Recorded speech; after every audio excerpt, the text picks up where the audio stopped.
Lauren Taylor AG was the kind of person who made the world feel a little brighter just by being in it. She was born on August 19th, 1993, in Biloxi, Mississippi, but spent most of her life in Tennessee, living with her mother, Sherry, her stepfather, Michael, and her three siblings, Allison, Jordan, and Joshua. From a young age, Lauren stood out, not because she was loud or attention-seeking, but because she was just unforgettable. She had this magnetic energy, always singing, always dancing, always laughing. Her friends described her as quick-witted, bubbly, and absolutely hilarious. She could walk into any room and light it up with that sweet, mischievous smile of hers, those dimples, and a presence that made people instantly feel like they'd known her forever. Sherry, her mom, used to say Lauren was full of sugar and a little bit of spice. And honestly, that feels like the perfect way to describe her. Lauren had a deep love for dance and sports. She had won a ton of gymnastics medals as a kid, and when she got a little older, she would recreate choreography from music videos right in the living room, turning that space into her own little stage. She even got to be in a music video once. Later, she was offered a dance scholarship for college, which says a lot about how talented she was, but in the end, she chose to pursue a degree in criminal justice. That was Lauren, multi-talented, determined, and always chasing what felt right to her. She had so many friends, a boyfriend, a full, vibrant social life. She was just 21, but already it felt like she had this life so full of possibility stretched out ahead of her. But in the summer of 2015, all of that changed. Her friend, Hannah Palmer, invited her to a festival called Wake Fest. It was one of those classic summer events. Lots of water sports like wakeboarding during the day, followed by partying and drinking at night. When Lauren told her mom about the trip, something inside Sherry just froze. She couldn't explain it at the time, but she had a bad feeling. A really bad feeling. Part of it had to do with Hannah. Sherry didn't exactly trust her. She had seen the way Hannah treated Lauren, like someone she could just pick up and drop when it suited her. When Hannah got a boyfriend, Lauren would barely hear from her. But then, when she got bored or needed company, suddenly Lauren was her best friend again. Sherry didn't like that pattern, but Lauren seemed excited, and Sherry wanted her daughter to be happy. So she let her go. Still, the worry didn't go away. The day Lauren was supposed to leave, Sherry called her back just before she walked out the door. "Come give me one more hug," she said. And when Lauren wrapped her arms around her, Sherry squeezed a little tighter than usual, told her to be careful, told her she loved her, and then she let her go. That was the last time she ever saw her daughter alive. It was Friday, July 24th, 2015, when Lauren and Hannah finally set off for Wake Fest. They were both so excited, posting nonstop on social media about how amazing the weekend was going to be. It was supposed to be this carefree summer festival, a mix of water sports, partying, and being young and wild with your friends. But what started as excitement would soon take a dark turn. When they arrived at Wake Fest, the girls met up with two guys, Aaron Lilly, who was Hannah's new boyfriend, and his friend Chris Stout. Lauren had never met Chris before. The four of them clicked into that typical party mode, drinking, watching the wakeboarders do tricks on the river, and even doing some cliff diving themselves. Now, the cliff diving part. That's something I think is really worth mentioning. This wasn't some designated, safe jump site. There were rocks scattered below. Some were visible and easy enough to avoid, but others were hidden, especially when the water rippled over them. People jumped anyway. It was one of those just don't think about it kinds of moments. Everyone was making it into the water okay, until it was Lauren's turn. She jumped. She avoided the visible rocks like everyone else, but just as she was midair, a submerged rock became visible, and it was too late. She hit the back of her head as she landed in the water. For a moment, she was out of it. Her friend said it seemed like she might have blacked out or had a minor concussion. But after a while, she seemed okay. She shook it off, they said, laughed it off. The day carried on like nothing happened. I know that incident doesn't seem directly connected to what happened later, but I can't help but think it tells us something about how unregulated and reckless this whole environment really was. There were no medics, no lifeguards, just kids jumping off cliffs and hoping for the best. That night, all four of them, Lauren, Hannah, Aaron, and Chris, kept drinking. According to them, Lauren was fine, like completely back to normal. But around 2 a.m., they decided to call it a night. That's when something changed. Up until this point, Lauren had been under the impression that they were staying in a rented cabin. That was the plan, or at least the plan she was told. But suddenly, Hannah dropped new information on her. They weren't staying in the cabin. Instead, they were going to camp on a high bluff across the river. It wasn't an official campsite. In fact, it wasn't even part of Wakefest's managed land. It was this weird, jutting piece of land right in the middle of the river where all the water sports took place during the day. No lights, no fencing, no rules, and no one to say, hey, this is actually kind of dangerous. Because technically, it wasn't Wakefest's problem, but it should have been. That bluff. It had a 90-foot drop to the water below. When Lauren heard about this last-minute change, she was immediately uncomfortable. She didn't want to sleep out there. It was dark, remote, isolated, and honestly, it just felt wrong. She started walking around the nearby bars, trying to find someone, anyone, she knew. She wanted to see if she could crash somewhere else. While Lauren was going around trying to find someone, anyone, she knew who could help her avoid camping on that cliffside, she bumped into a familiar face. Cassie Franks, an old friend from high school. Someone Lauren hadn't seen in a while, but who just so happened to be a regular at Wakefest. Cassie had been coming to the festival for a few years now, and a couple summers back, she had actually camped in the same spot that Lauren was now expected to sleep on. And Cassie? She hated it. She told Lauren that the entire time she was camped there, she never felt safe. Not even for a moment. That bluff, this steep, unstable hill across the river, wasn't meant for sleeping. It wasn't even officially part of the event. There were no signs, no staff, no security, no paths carved out or rails or lights or anything that would make someone feel like they were meant to be there. The only way to get there was by canoe, literally paddling across a river in the middle of the night while blackout drunk. And then, once you made it across, there was still that dangerous climb up the bluff. Steep, loose dirt, unstable rocks, and no clear trail. Most people were wearing flip-flops or even barefoot, not exactly the kind of footwear you'd want while scrambling up a muddy hillside in the dark. Apparently, over the years, some guests, not organizers, just people, had tied a rope between trees to help others get up the hill. Just imagine how many people must have slipped and fallen for someone to say, you know what? We need to rig up a rope just so we don't die. That rope became a permanent fixture, a grim little workaround for a serious safety hazard. And that was just the climb. At the top, you had two options: pitch a tent on the uneven ground or sleep in a hammock suspended over the edge of the 90-foot drop. Yes, over the drop. Some people thought it was fun, brave, adventurous. They'd hang their hammocks between two trees, their bodies literally dangling over open air over the water far below. And the only thing holding them up? A string on each end. If either side gave way, that was it. You'd fall. 90 feet. Lauren knew that's what she was walking into. She knew that was where she was expected to sleep that night, and she wanted no part of it. So she turned to Cassie. She asked if she could crash with her. Cassie and her group had rented a lodge, a real one, with a bed, with walls, with safety. But Cassie said no. The lodge was full, and so, despite every instinct in her body screaming not to go, Lauren had nowhere else to turn. She had to go back to that bluff. So, sometime around 2 a.m. on the morning of July 25th, 2015, the group, Hannah, Lauren, Aaron, and Chris, paddled across the river and made their way up to that infamous bluff where they'd be spending the night.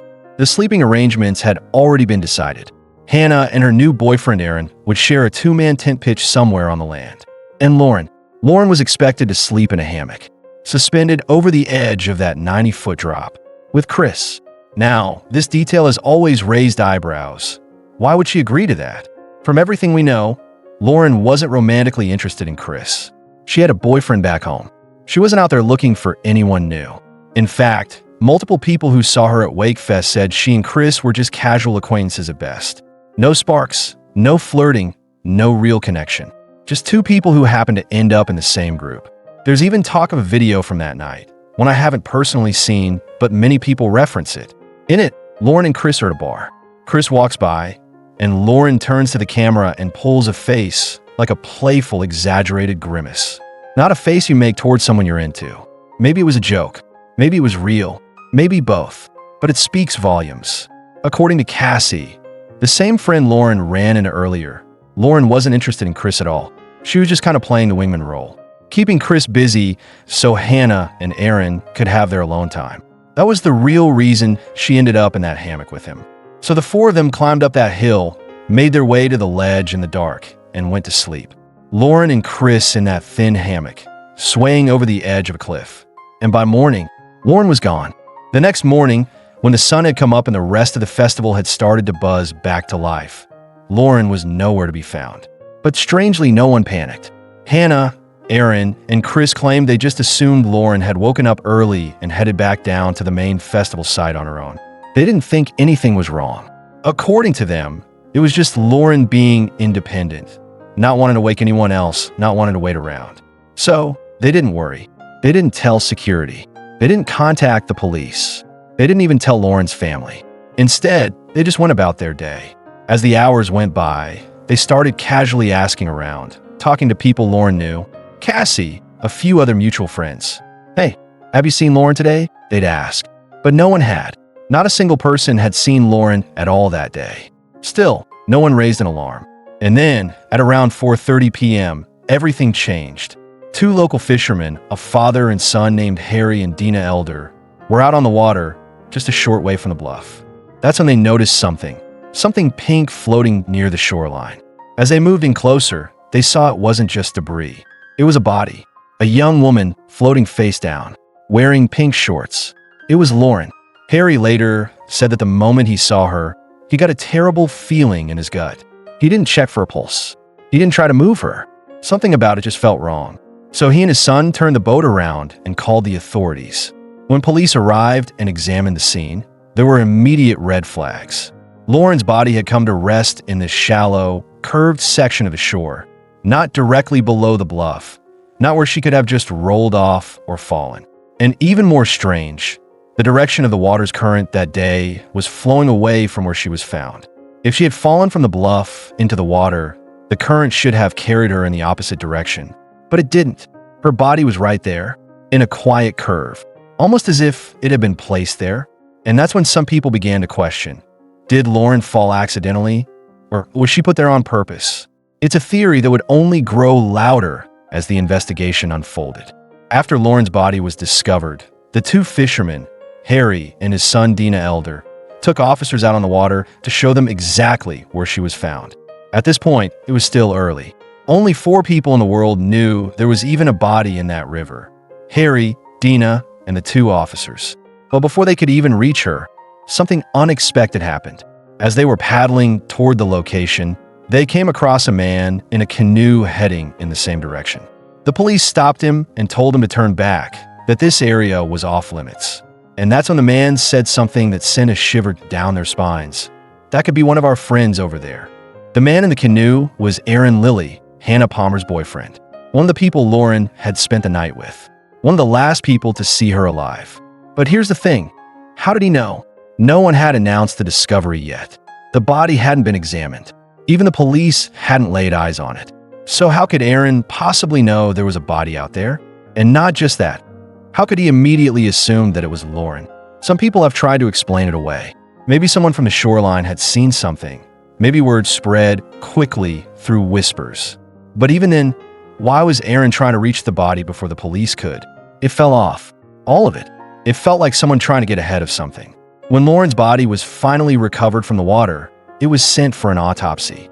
That's when the red flags really started piling up.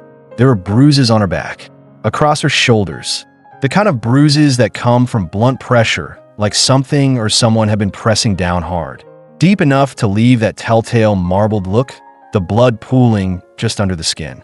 But that wasn't all.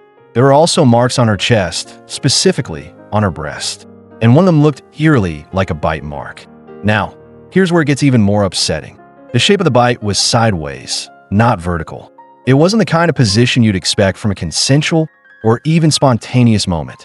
It looked like someone had reached over her body, like they were hovering over her, and bit her in a controlling, forceful way. When the officers who pulled Lauren from the water saw that, they raised concerns. They urged the team handling the autopsy to perform a rape kit, because a bite mark on the breast, it's often one of the clearest signs of sexual assault. But no rape kit was done. No swabs were taken. No DNA samples. Despite the fact that her body had unexplained bruises, despite the suspicious mark on her chest, despite everything, it was dismissed. Just like that. And that decision would go on to haunt this case forever. When people started asking why no rape kit had been done on Lauren, the police gave their reason. She was wearing a tampon. And in their eyes, that somehow meant she couldn't possibly have been sexually assaulted. But that's just not true. I mean, think about it. A rapist, someone violent and without conscience, isn't going to stop or change their mind just because someone is wearing a tampon. That logic doesn't make any sense. And besides, according to her mother, Lauren wasn't even on her period at the time. So why was she wearing one? Well, that part actually makes sense. Lauren was at a water sports festival. A lot of women in those kinds of situations will wear a tampon as a preventative measure, just to be safe to avoid an accident, especially if you're going to be cliff diving, wakeboarding, or constantly in and out of the water. That detail alone shouldn't have shut down the possibility of assault, but for some reason, it did. And then there's a darker theory that begins to surface. What if the tampon was planted? What if someone who did harm her inserted it afterward to make investigators believe she hadn't been assaulted? To close that door before it could even be opened? At first, it sounds far-fetched, but then more strange details start to pile up. Lauren wasn't found in her own clothes. Her mother, Sherry, was immediately confused when she saw what Lauren was wearing. She didn't recognize the outfit. The bra, whoever's it was tangled in a way that just didn't make sense. Anyone who wears a bra knows that if the strap is twisted or uncomfortable, you fix it. It's not something you just walk around in all day. And Lauren definitely wouldn't have left it like that herself. But more than that, the clasps on the back, there were 3. Only the top one was fastened. The other 2 were left open. Now think about that for a second. If you were getting dressed to spend the day out drinking, cliff diving, doing water sports, would you only fasten one clasp on your bra and leave the rest undone? That doesn't make sense. It's uncomfortable, risky, and just not how people dress themselves, especially for something that physical. So either Lauren got dressed by someone else, or she was put into those clothes after she had already died. Some people believe that someone carefully chose clothing that didn't belong to her. They dressed her body, inserted a tampon, all to craft a narrative. She wasn't raped, she just fell. She just slipped. But if that was the case, why go through all that effort to make it look that way? And more importantly, who would do that? Lauren's blood was tested after her death, and, unsurprisingly, it showed that her blood alcohol level was about twice the legal limit. But that wasn't shocking. She was at a festival. People were drinking. It wasn't like she was the only one. And despite being drunk, those who knew Lauren said she could handle her alcohol. She wasn't known for blacking out or losing control. Yes, she'd been drinking, but she was still aware, still functioning. There were no drugs in her system either, which matters because there were drugs going around Wakefest, especially around the camp Lauren had been staying in. But nothing showed up in her toxicology. It was just alcohol, nothing more. When a full autopsy was finally done by a proper pathologist, several injuries were noted. Bruises on her back, on her shoulders, and a strange mark on her breast. One that many believe looked like a bite mark. But despite how unsettling those marks were, the official conclusion? Not foul play. The pathologist believed those injuries could have come from a fall. That maybe Lauren had fallen from the bluff and struck rocks on the way down. That the bruises and bite-shaped mark weren't caused by another person, but simply by impact. But there were other injuries too. There was crushing to Lauren's throat. A lot of people believe that kind of damage isn't something you get from falling. It's more consistent with strangulation. It raised a red flag, especially when combined with the other marks on her body. But again, the pathologist stood by the fall theory. They said maybe she just landed on a rock in just the wrong way. That the crushing on her neck wasn't enough to be her cause of death anyway. And officially, it wasn't. Her cause of death was listed as accidental blunt force trauma from a fall. Still, many people, especially Lauren's family, weren't convinced. Because there's something else. Lauren had scrapes on her knees, elbows, and a few other places. Small injuries that could be consistent with someone tumbling down a rocky hillside. But that drop was 90 feet, covered in jagged rocks, trees, twigs, and rough terrain. Wouldn't she have had far more injuries if she'd fallen from that height? People close to the case said that for someone who supposedly rolled or tumbled down that kind of landscape. Lauren's body looked far too clean, not nearly as torn up or scraped as they would have expected. So once again, we're left in that space between the official story and the very real feeling that something's not right. And maybe the hardest part? There's no way to go back, no way to re-examine what was missed, because so many mistakes were made right from the start. Lauren's body told more of a story than anyone seemed willing to hear. Beyond the bruises and the possible bite mark, there were other injuries. A broken nose, broken fingers, and sure, on paper, you could argue that maybe she got them falling down that 90-foot ledge. But you could also argue that maybe she got them fighting back. Maybe her fingers broke as she tried to push someone off. Maybe her nose was broken during a struggle. Maybe she didn't just fall. And then there were the bruises on her thighs. 2 large ones. Lauren's family eventually hired a private investigator. Someone who could look at the case without all the assumptions and mistakes the original investigators made. And he believed those thigh bruises looked like the kind you'd get if someone had pinned her down, kneeling on her legs, using their weight to hold her in place. Maybe for control, maybe for assault, maybe both. But even after all of that, Lauren's official cause of death, accidental drowning. That's what the records say. But that's not what most people believe. Because if Lauren drowned, there are certain things you'd expect to see. One of the biggest red flags? She was found floating. And I know that doesn't sound shocking at first, but here's why that matters. Most drowning victims don't float right away. In fact, they usually sink because their lungs fill with water. That's part of the struggle. That's why people drown. They can't breathe, their lungs get heavy, they go under. But Lauren's lungs weren't filled with water, which raises a terrifying question. What if she wasn't alive when she hit the water? What if she was already gone and someone put her in the river afterward? And then there's the triangle. A strange mark was found on Lauren's stomach, shaped like a triangle. And people who followed this case closely have pointed out that this shape eerily matches the edge of a canoe. It's a strange theory, but not one without logic. It suggests that Lauren may have been partially placed inside a canoe, that her upper body was in, and her legs hung over the edge. It would explain the shape of the mark. But it also creates another question, because a 105-pound woman lying unbalanced on the edge of a canoe would almost certainly tip it over. Unless there were 2 other people in that canoe. One person to balance the other side, another in the middle, paddling, keeping it stable, keeping her quiet, keeping the truth hidden. Lauren's family refused to accept the ruling of accidental drowning without a fight. They hired a team of private investigators, and together, they ran over 50 drop tests using dummies that matched Lauren's size, weight, and height. Each test was done from various points on the bluff, exactly where Lauren and the others had camped that night. And not once, not a single time, did the dummy reach the water. Every one of them landed on the sharp rocks, ledges, or lower patches of dirt below. None were carried by the current. None slid far enough to land in the curve of the river where Lauren was found. That should have changed everything, but it didn't.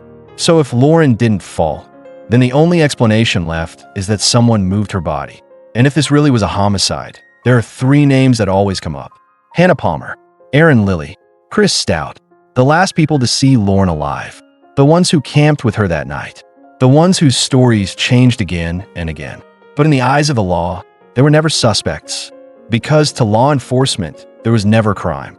The trio was questioned briefly after Lauren's body was found. But it was casual, more like help us fill in the blanks than we think you might know something. And what's striking is just how eager they were to throw out theories about what might have happened to Lauren. Hannah first told police that Lauren was seen talking to an older man on a boat that night. That maybe the stranger had something to do with her death. Then Aaron claimed Lauren had gone off to talk to an ex-boyfriend, implying maybe it was him who played a role. And then Hannah, again, changed her story.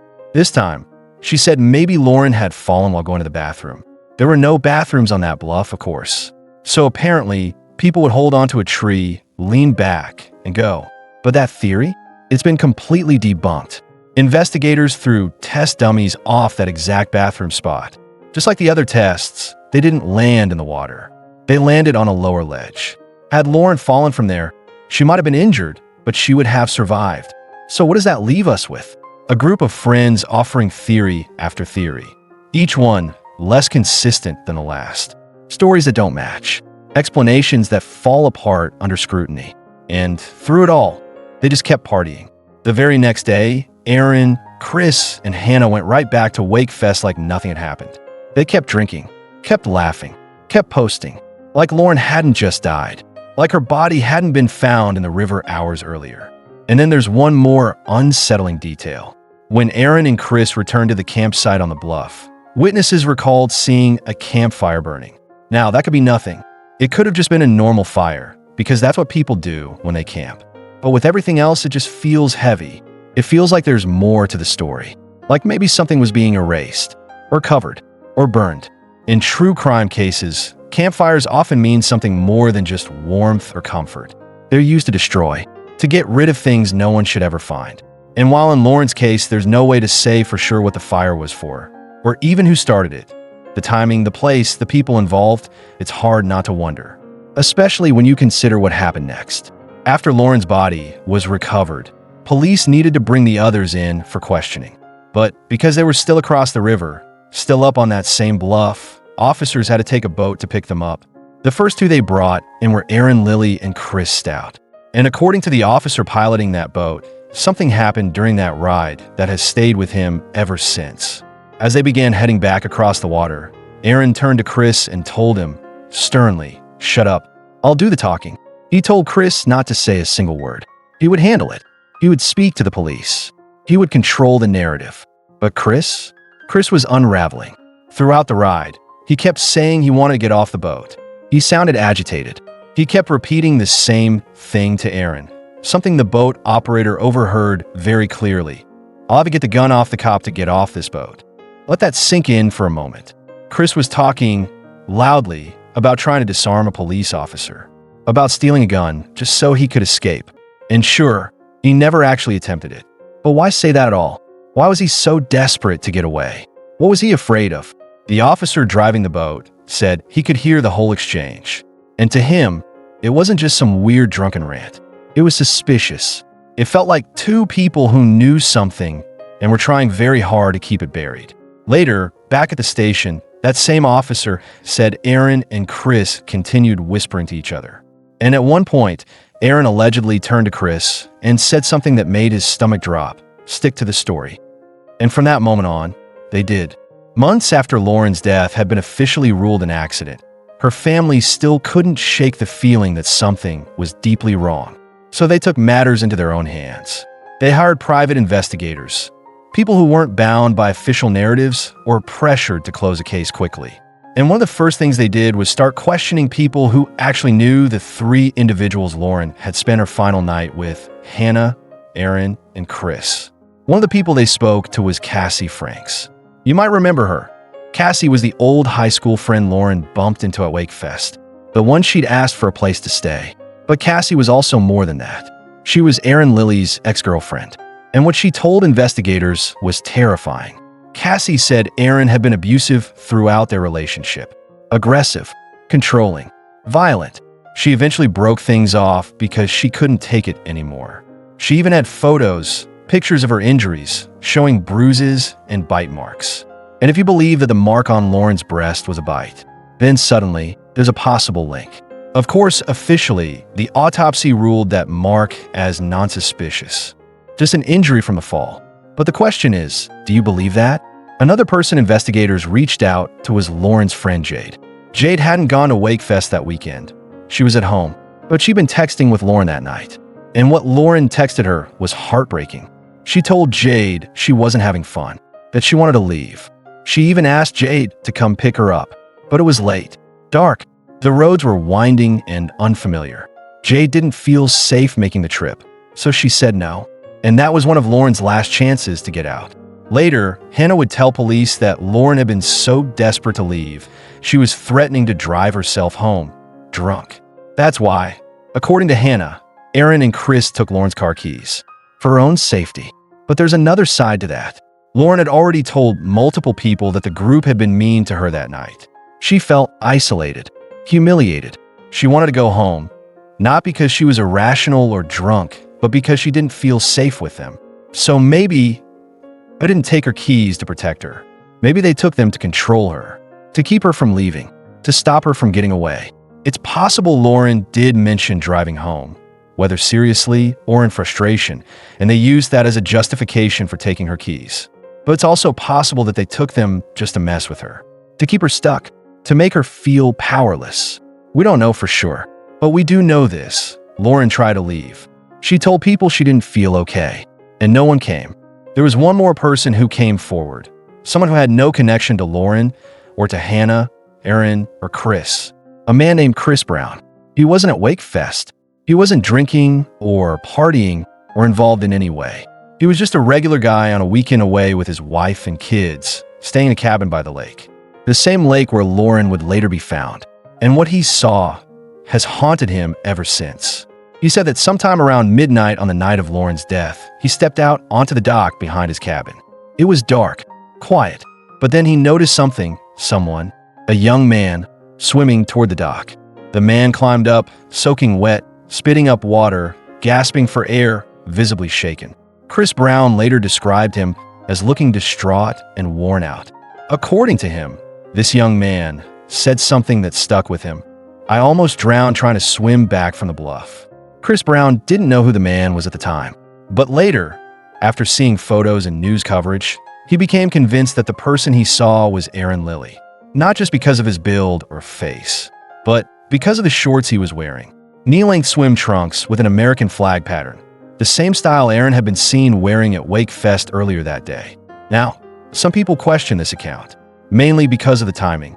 Chris Brown said this happened around midnight, but other reports place Lauren still alive with the group at 2 a.m. So either Chris's timing was off, or there's a deeper issue with the stories told by Aaron, Hannah, and Chris. And honestly, in cases like this, witnesses do mix up times. It happens.